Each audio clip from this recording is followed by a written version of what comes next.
Action. Welcome to our YouTube channel. আজকে আমরা একটা বিশেষ জায়গায় এসেছি। জায়গাটা রামকৃষ্ণ মিশনের একটি, যেখান থেকে রান্না হয়। তো রান্নাঘরের একটি বিশেষ বৈশিষ্ট্য হলো এখান থেকে যেসব ছেলেরা ধরুন স্কুল ড্রপ আউট হয়েছে বা যেসব বিভিন্ন শিক্ষার্থীরা বিভিন্ন জায়গা থেকে আসে তাদের জন্য রান্না হয়। এবং আমার সঙ্গে দুজন ভাই রয়েছে যারা অক্লান্ত পরিশ্রম করে এই ঠান্ডার মধ্যে রান্না করে, ঠিক আছে, এবং যাদের হাতের রান্নার বয়সে নতুন প্রজন্ম নতুন করে ভাবতে শেখে। তো আমাদের খুবই আজকে আনন্দের বিষয় বা খুবই এরকম একটা জায়গায় আনন্দময় মুহূর্তের মধ্যে আমরা আসতে পেরেছি। তা আপনারাও আসুন।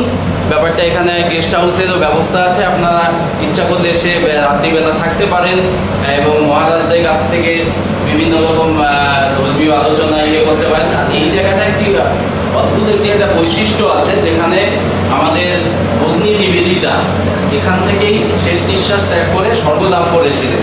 এবং রান্নাঘরে দেখুন কত আধুনিক টাইপের মডুলার টাইপের রান্নাঘর এখানে, এবং সুন্দর রান্না বিয়ে হয় এবং গেস্টরা আসছে।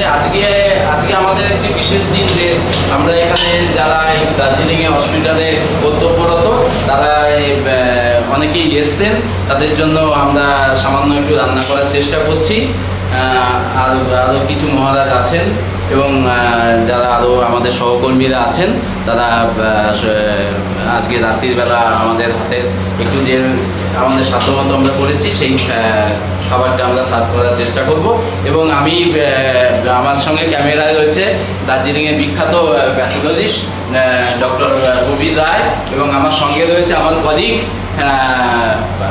পার্থ মুখার্জি। এবং আমি যেখানটা থেকে বাচ্চারা খাওয়া দাওয়া করে সেই জায়গাটাকে সুন্দরভাবে দেখানোর চেষ্টা করছি, ঠিক আছে। এখানে দেখুন, এখন আমি দেখাতে পারছি না, সকালবেলার দিকটাতে দুপুরবেলার দিকটাতে বাচ্চারা ড্রপ আউট ছেলেরা যারা আছে তারা এসে এখানে খাবার টাবার খায়, খাবার টাবার খেয়ে করে। আর আমরা আরও আরেকজনকে পেয়েছি, আমাদের সহকর্মী অ্যাসিস্ট্যান্ট সুপার অমিয় বাবু, এবং আমাদেরই আর এক স্টুডেন্ট ডক্টর প্রবীর রায়, ঠিক আছে।